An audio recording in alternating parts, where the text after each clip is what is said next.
Well, the NBA trade deadline is just 4 days away, and the big fish on the market, Giannis Antetokounmpo. He's now ready for a new home after 12 seasons and a title in Milwaukee. And sources told ESPN Shams Charania earlier this week, the Bucks are more open to a deal in years past. And according to his sources, all of this with Giannis out indefinitely with a calf strain. Our front office insider, Bobby Marks, joins us now. So trade deadline coming on Thursday. And, of course, everyone wants to know about the future of Giannis Antetokounmpo. I understand you got a checklist for what the Bucks are looking for in a mega-type deal. What's on the list? Yeah, it's the Giannis checklist. It's the what you need to go out and try to get a superstar. And I think from Milwaukee's perspective here, it's certainly draft equity. Draft equity in young players. Remember, this is a Milwaukee team that does not control their first-round pick to 2031. They only have 1 second available moving forward, the 5th oldest team in the NBA. The second thing is controllable contracts. You remember back when Oklahoma City acquired Shai Gilgeous-Alexander from the Clippers? He was on a rookie contract. The Bucks don't have any players on their roster like that, so young, controllable contracts. And then the third, expiring contracts, players that you could potentially move in another deal. Remember, Giannis is making $54 million. You got to somehow have to get close to that number here. So the expiring contracts, maybe you make another trade down the road where you can maybe move that player, maybe if it's a Jimmy Butler, for something else in the future. So, Bobby, how many teams realistically do you think can make that happen? You know, we have a Giannis trade guide out there. We have 11 teams out there. I think you can actually shrink that down to 4 teams. And I think when you look at Golden State is basically the easiest path to get to when you're looking at, all their unprotected draft picks here, certainly Jimmy Butler or Draymond Green. We're looking at Miami as a second team here. They have 2 first-round picks. They have young players. They have expiring contracts in Terry Rozier. Teams 3 and 4, which is Minnesota and New York, they have the players to go out and make the deal. Neither team has a first-round pick to trade here. I think those are a little bit more complicated because here's 2 teams that would basically have to trade 2 or 3 of their core players to go out and get a player like Giannis right in the middle of the season. Okay, so with all this talk about Giannis, what about other guys teams have said they're interested in trading? John Morant, Anthony Davis, as we head to the trade deadlines, what do we hear about them? Yeah, we're in a holding pattern regarding John Morant and Anthony Davis. Certainly the injuries, and neither Memphis or Dallas are going to give either player away. I think we're going to have to wait into the offseason to figure out what the future of both players is going to be. Interesting. Trade deadline, of course, is Thursday, 3 p.m. Eastern. Bobby Marks will be all over it. Thank you, Bobby. Trade movement in the East. No, not that team. The Cavs are trading DeAndre Hunter to Sacramento for Dennis Schroeder and Keon Ellis.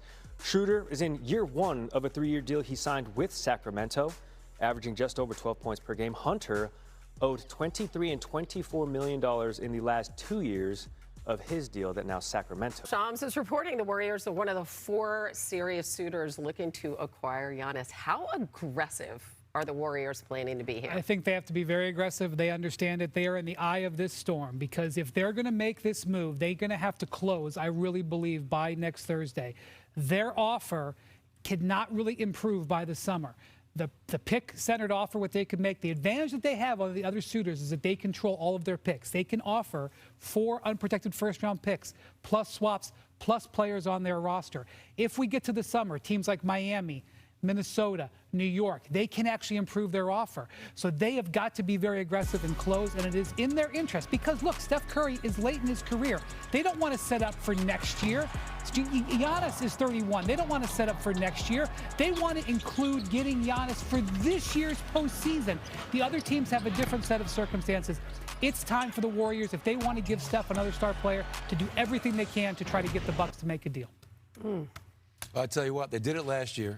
They brought Jimmy Butler in, huge impact, changed their fortunes pretty quickly. I think Joe Lacob, Mike Dunleavy Jr., they have an obligation to do whatever it takes, Hannah, to surround Steph Curry with Giannis or whoever else to put him in a position to potentially win another championship. He's done enough for that franchise. He's done enough for that city, and I think they will. I think they can do everything they can to make this happen, and it'll be exciting to watch 2 of the best players this game has seen in the last 25 years. They better make it happen. Yeah. they better be ready to get their feet out right now, because not only are we talking about a 37-year-old Steph Curry, but we talking about a Steph Curry that's been loyal, and we're talking about a Steph Curry that is putting up numbers to show them that he is still ready to produce at a high level. 27 points, almost shooting, 46% from the field, 40 from the three, and 93% from the free throw line. And again, I know it may take giving up a lot, but damn it, you get it done. Well, the thing that's happened with them is the Jimmy Butler injury has changed everything. Like, I think they thought that they could still catch lightning in a bottle with Jimmy Butler, but now that injury changes their whole world. They don't even know what Jimmy's going to be able to bring next year. I know that he intends to rehab hard, but he's in his mid-30s. I don't know what they're going to get. So the pressure is on for them to close. And I also think that if there's a two-team trade, now you get into three-team trades, four-team trades, you can do other things. But they have potentially the best offer. Because they understand that, they have to be aggressive. And you wonder if an injured Jimmy Butler would even be part of that. I mean, Coach, what would this look like potentially on the floor? Let's spin it forward. Let's just take Giannis and Steph right there. Well, let's take Giannis out of the equation for a second, because I want to celebrate Steph Curry. Right? Okay. We keep on talking about Giannis. Steph Curry is the greatest shooter of all time. Greatest shooter of all time. Perk just touched on the numbers from this year. This guy, Hannah, if we watch this film, he will pull up from 35 feet. Lethal shooter, all-time NBA leader in made threes. Terrific catch-and-shoot player. Alexander Walker thinks he's playing good defense. Steph doesn't need any separation to knock down threes like this. And then he can get to the basket, one of the more underrated finishers in the NBA. And Wemby comes over to block this. I want you to notice how high he gets this shot off the glass, using the backboard as his friend. I coached Steph Curry for 2 years. I know his work ethic. I know his character. He is an outstanding player, and let's celebrate greatness, because I don't want anybody taking him for granted. Well, you know who don't take him for granted? His peers. That's why he was able to win championships with Kevin Durant, because Kevin Durant wanted to play with Steph Curry. That's why we didn't heard LeBron on record, speak on how he would love to play with Steph Curry. He actually did that in the Olympics. But it might take Giannis to come out and say, I want to play too. That hasn't happened yet. If Giannis watches that tape, he's going to want to play with him. Also, Giannis would have to commit to the Warriors long term. That would be very important. He would have to promise to sign an extension, but that hasn't happened yet. Fun to think about. The Sixers lost before they even played last night. NBA suspending Paul George for 25 games for violating the league's anti-drug policy. In an ESPN statement, or rather a statement to ESPN, George saying in the course of recently seeking treatment for a mental health issue, he made the mistake of taking something that led to the positive tests, and says he takes full responsibility. His teammate Joel Embiid said this. It's unfortunate, for him and for us, but we're gonna hold on to fort until we get him back. But yeah, like I said, it's unfortunate. You can't replace it. It does everything for us defensively. Probably our best defender, perimeter defender. Offensively, can play so many roles: knock down shots, post up, creation, playmaking. Can't replace it. It's gonna be tough moving forward, but we just gotta try. Sixers have been playing some good, fun basketball lately. Maybe not for the Pelicans, who were visiting last night. There is Joel Embiid. Joel Embiid going to work. Fourth quarter. Sixers only up by 2, but Embiid got that through the double team, averaging 29.7 points per game in 14 January games. He only had 14 games all season heading into January, but he did turn that over, and Jose Alvarado pull up 3, 10 points for Alvarado. He had 3 triples. Pelicans have their first lead since the second quarter, but Embiid's going to calm things down. Joel M3. Gary, you call him that. It works. Sometimes. No, it works, man. Yeah. And then Tyrese Maxey. Step back. He only had 18 points, but the Sixers shot 47% from 3. Here's why Maxey only had 18, because Embiid did all of the scoring. Come on. You heard MVP chants. He had 40 points. His most since he dropped 70 in 2024 against the Spurs. VJ Edgecombe. Young Buck, triple, yes. Dagger 3, he had 15 points. Sixers had lost 4 straight against the Pels, but we speak of that skid in the past tense. This is an active losing streak. Memphis, 5 straight losses. And who is playing against the Timberwolves for these Memphis Grizzlies? I'll tell you, it's not John Morant. He, along with 6 other members of the Grizzlies. J.A.W. Morant. Who makes that coat? Anthony Edwards in isolation, and he was feeling it. The Louis Vuitton Don? Look at Ant-Man. Moving, shaking. The Timberwolves fresh off beating Oklahoma City wire to wire, and Ant-Man feeling it. He looks like Jordan when he's playing. Look at that jumper. He does. It looks like MJ. Right spacing. It's not ridiculous. Minnesota, 3 straight wins, by the way, all by double digits, in a large part thanks to Ant-Man double team. It doesn't matter. Closing minutes of the second quarter, falling away at the baseline. Ant-Man had 16 points in the first half. We go to the third quarter now. 4 Timberwolves players were over 20 points scoring. 3 starters, including Julius Randle. You saw just hit the jump shot right there. Jaden McDaniels, and then how about Naz Reid chipping in with 20 off of the bench. Minnesota about to make it 4 straight wins, all by double digits. The body control for Ant-Man, count it. He had 33. Timberwolves get another win, 131-114.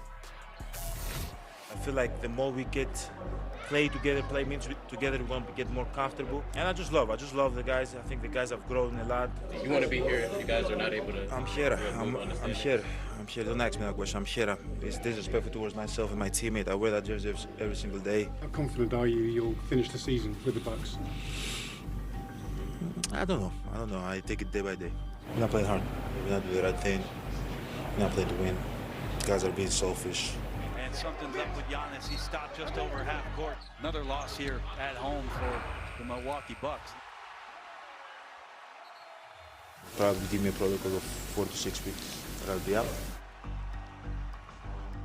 That's how it got here with Giannis Antetokounmpo. Monica McNutt is talking to us once again, twice in 3 days. What a treat. You said she doesn't like us. I don't know. McNutt, you can bet a ton of teams are talking to Milwaukee about landing Giannis. Of the teams that we hear, Warriors, Heat, Knicks, and Wolves, which would be the least ideal spot for him? I love this question so much, Randy. Okay, I think you gotta be wary of Miami. And I get it, especially in the Northeast right now. Who doesn't want to live down in Miami? But I just think it's obviously going to cost whatever team is able to make this deal. But to me, it is going to be eerily close to what Giannis has already come to experience in Milwaukee. Bam Adebayo deserves a ton of credit. He's a multi-time All-Star. He's a very versatile player. But I don't know that his game as a current centerpiece in Miami and Giannis Antetokounmpo's work well together in terms of the spacing that you would want to have, the shooting that would probably be involved in the trade if you're Miami. So to me, the Heat is the one that I'm wary about. It probably would take the longest to really put a team around Giannis that doesn't mirror what he's kind of experienced the last few years in Milwaukee. Yeah, you want your 2 through 12 to be an improvement over what we see in Milwaukee right now, who visits Boston today without Giannis, remains out with the calf. That's at 3:30 Eastern on ESPN. Celtics, Monica, they have the second best offensive efficiency in the league without Jason Tatum. How are they doing this? Okay, so let me just say, I don't know why people thought this team was going to be bad. Now, I will admit that I didn't have them being this good, but when you look at what they're doing offensively, first of all, they have a league-low 12 turnovers per game. That's the best mark in the league per contest. And then secondly, to me, they have a core that was able to remain intact. I don't know where people were in terms of forgetting how good Jaylen Brown is. He's a finals MVP. And the rest of those guys, what I see when I watch Boston is a very clear role definition and who they want to be on both sides of the basketball. So they're not turning the ball over crazy. They're hitting threes at, I believe, the second best field goal percentage from the three-point line in the league. And they are just very comfortable in who they are and what each individual assignment is. So to me, they're playing very clear basketball, and they play very hard under Joe Mazzulla and led by an MVP caliber season by Jaylen Brown. A 3 seed in the East. They're just a whisper outside of the 2 seed. That is Monica McNutt with us 2 times in 3 days. Oh, hey, let's make it 3 and 4. Thank you. How about 3 and 4?